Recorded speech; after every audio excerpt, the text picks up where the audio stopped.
Hey everyone, thanks for stopping by the House of Worship Technology YouTube channel. I'm Matt McQueen, and this is another episode of Church Tech Tip Tuesday. Today we're going to talk about direct boxes. Direct boxes are not all created equal, and they can run the gamut of price points from as little as $19.99 to as much as a few hundred, or even in some cases several $100s for a direct box. Now, they all have very similar inputs and outputs and switching capabilities for ground lift or sometimes phase reversal. Some direct boxes even have other features on them, and there are even, from certain companies, direct boxes that are made for specific things like connecting the headphone jack of your laptop computer to a direct box and getting XLR line level outputs that you can run to your PA. Today, we are going to focus on two different models of direct boxes for this discussion. We are going to look at the Behringer Ultra DI 400p, and we're going to look at probably one of my favorite, the Radial JDI passive direct box. Now, these two direct boxes are in two very different price points, with the Behringer coming in at around $20 and the JDI coming in at just under $200. And I have used both of these. I've used both of these in live worship services at my church, and I've used them both in my recording studio.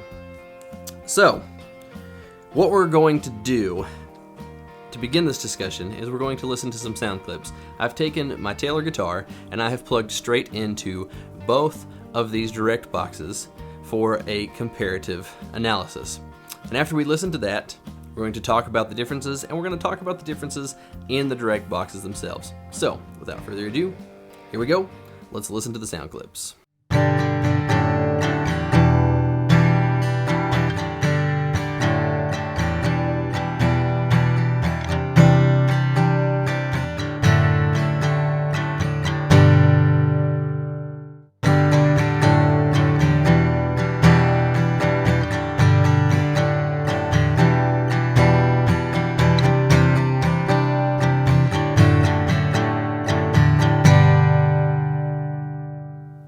Alright, so there are our sound clips.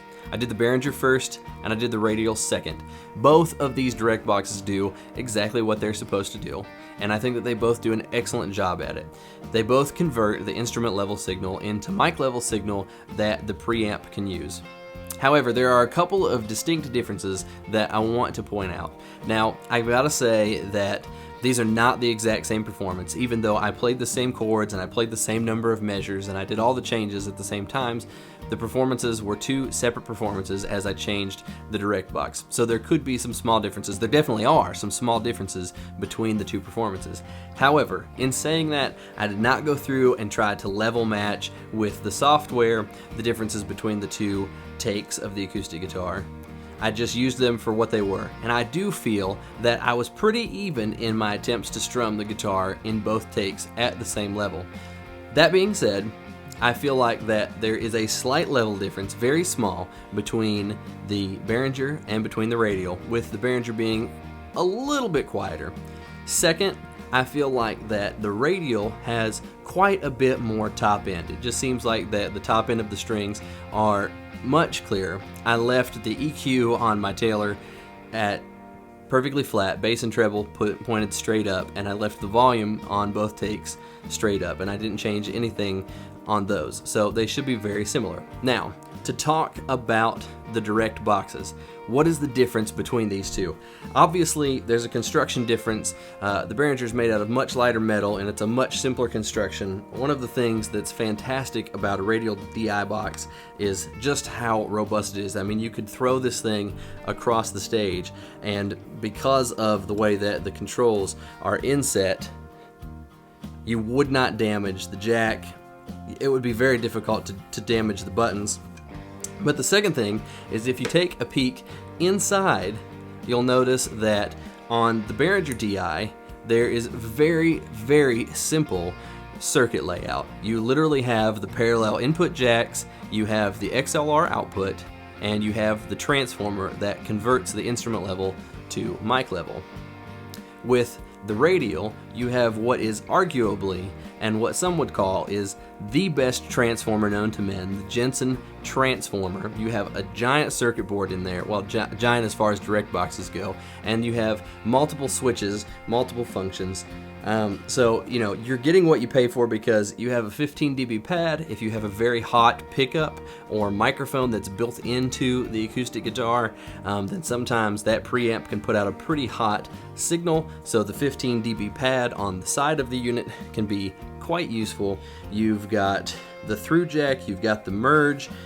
So the JDI is really part of what you're paying for. Is it's a lot more versatile, but I think probably the biggest difference is that the Behringer has a tiny little transformer that still does its job and does it correctly, but the Radial has the creme de la creme. It has the Cadillac of transformers in it, and I think that that is probably where we are getting these pretty insignificant yet noticeable tonal changes between direct boxes. So, hopefully you found this information helpful. Hopefully this will give you some insight in and some direction in how to choose a direct box. For the full list of direct boxes available at House of Worship Technology, you can click on the link in the description below and look at all the direct boxes that we offer. This has been Church Tech Tip Tuesday. I'll see you next week.